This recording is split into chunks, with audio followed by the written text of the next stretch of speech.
নমস্কার, আপনারা দেখছেন সংবাদ শিরোনাম, সঙ্গে আমি সুস্মিতা। শুরু করছি আজকের বিশেষ প্রতিবেদন। আজ 26শে জুলাই শনিবার। কার্গিল যুদ্ধ জয়ের 26 বছর। 1999 সালে নিয়ন্ত্রণ রেখা পেরিয়ে তৎকালীন কাশ্মীরের কার্গিল জেলায় ঢুকে হামলা করেছিল পাক সেনা। এই ভারত পাক যুদ্ধে ভারতীয় সেনা প্রাণপণ লড়াইয়ের পর শেষ পর্যন্ত 1999 সালের 26শে জুলাই পাক সেনা পিছু হটতে বাধ্য হয়। এই যুদ্ধে কমপক্ষে 500-রও বেশি ভারতীয় সেনা নিহত হয়েছিলেন। প্রতি বছর এই দিনটিকেই কার্গিল বিজয় দিবস হিসেবে উদযাপন করা হয়। প্রায় 14 থেকে 18,000 ফুট উচ্চতায় ভারতীয় সেনার পক্ষ থেকে দেশ রক্ষার এই লড়াই চলেছিল একটানা 2.5 মাস ধরে। This channel does not promote any violence, harmful or illegal activities. All content provided by this channel is meant for an educational purpose only. 1965 এবং 1971 সালে ভারতের কাছে পর দুবার হেরে গিয়েও নতি স্বীকার করেনি পাকিস্তান। এরপর 1999 সালে তৎকালীন পাকিস্তান সেনাপ্রধান পারভেজ মুশারফের নেতৃত্বে কাশ্মীর দখলের আশা নিয়ন্ত্রণ রেখা উল্লঙ্ঘন করে অতর্কিতে হামলা চালায় পাক সেনা, যার জবাবে পাল্টা আক্রমণ চালায় ভারতীয় সেনা।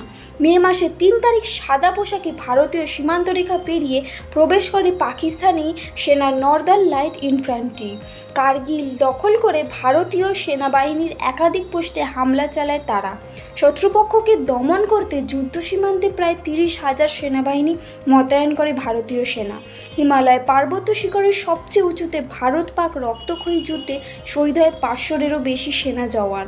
দীর্ঘ 2.5 মাস যুদ্ধ চলার পর 26শে জুলাই ভারতীয় সেনার জয় হয়।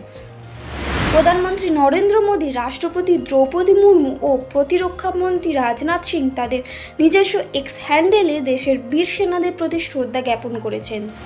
শনিবার সকালে দিল্লির ন্যাশনাল ওয়ার মেমোরিয়ালে 1999 সালের কার্গিল যুদ্ধে নিহত শহীদদের প্রতি শ্রদ্ধা জ্ঞাপন করলেন দেশের প্রতিরক্ষা মন্ত্রী রাজনাথ সিং। তার সঙ্গে উপস্থিত ছিলেন সিডিএস জেনারেল অনিল চৌহান, বায়ু সেনা প্রধান air chief marshal A P Singh এবং নৌসেনা প্রধান অ্যাডমিরাল দীনেশ কে ত্রিপাঠী। বারংবার পাকিস্তানের হামলা সত্ত্বেও ভারতীয় বীর সেনারা রুখে দাঁড়িয়েছেন দেশকে রক্ষা করতে। কার্গিল বিজয় দিবসের স্মরণীয় দিনে সংবাদ শিরোনামের বিশেষ শ্রদ্ধা জ্ঞাপন। এরকম আরও খবরের আপডেট পেতে চোখ রাখুন সংবাদ শিরোনামের পর্দায়। মানুষের পাশে, মানুষের সাথে আমরা আছি এই বাংলাতে।